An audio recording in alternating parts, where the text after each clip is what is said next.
হবে রইবে না কেউ সাথে কাপন আমার কবর আমার খাটে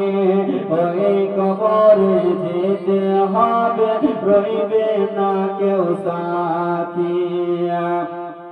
থাকতে হবে নিরালায় একা একা বাস্তলায় চতুর্দিকে রবে শুধু মাটি ওই কবরে যেতে হবে রইবে না কেউ সাথী কাফন মারা কোনা আমার খাটে ওই কবরে যেতে হবে রইবে না কেউ সাথী 3.5 হাত মাটির ঘর কারো আপন কারো পর কারো হবে মাল ফুলেরই বাগান কারো বা হবে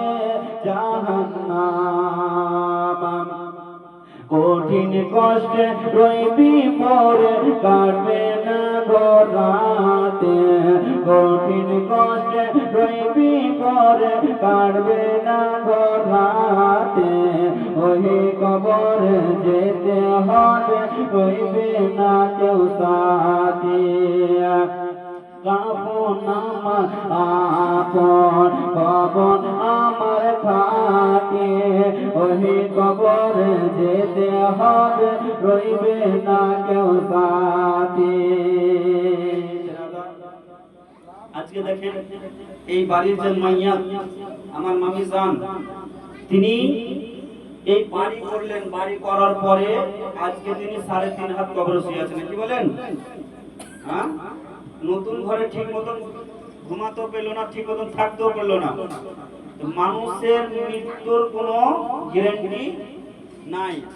আসার সিরিয়াল আছে কি আছে আসার সিরিয়াল আছে কিন্তু যাওয়ার সিরিয়াল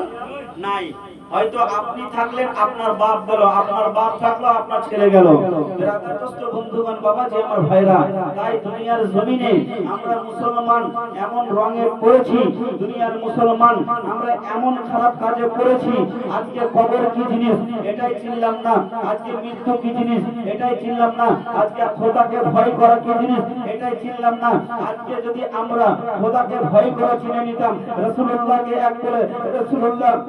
আল্লাহ নবী বলে যদি মেনে নিতাম আমাদের ঈমান কখনো আপনার কাঁচা হতো না আমাদের ঈমান যদি কাঁচা না হয় তবে আমাদের উপরে কোনো ভয় নাই জোরে বলুন সুবহানাল্লাহ কিন্তু আজ দেখা যায় মুসলমান আমরা খোদাকে বিশ্বাস করি তো কম করি আমরা রাসূলুল্লাহকে মানতে পারি না আমরা ওই অন্ধকার কবরকে মানতে পারি না আমরা দুনিয়ার জমিনে রঙের ভিতরে রয়েছি কারণ আল্লাহ পাক পবিত্র কোরআন পাকের মধ্যে বলেন আল্লাহ পাক ঘোষণা করেন কুল্লু নাফসিন যায়িকাতুল মউত প্রত্যেক নফসকে যেন মউতের শ্বাস গ্রহণ করতে হবে জোরে বলুন সুবহানাল্লাহ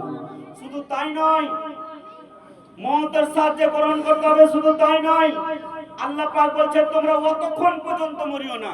কতক্ষণ পর্যন্ত মরিও না যতক্ষণ পর্যন্ত পূর্ণ মুমিন মুত্তাকি মুসলমান যত না হয়েছে জোরে বলুন সুবহানাল্লাহ আমরা আজ মুসলমানের ঘরে জন্ম নিলে শুধু মুসলমান হয়ে যাবে মুমিন হয়ে যায় মুমিন কাকে বলেছে মুমিন হচ্ছে ওই ব্যক্তি যারা নবীর প্রেমিক রয়েছে জোরে বলুন সুবহানাল্লাহ বিরাদরদোস্ত বন্ধুগণ বাবাজি আমার ভাইরা আসুন যে আয়াত কারিমা তেলাওয়াত করে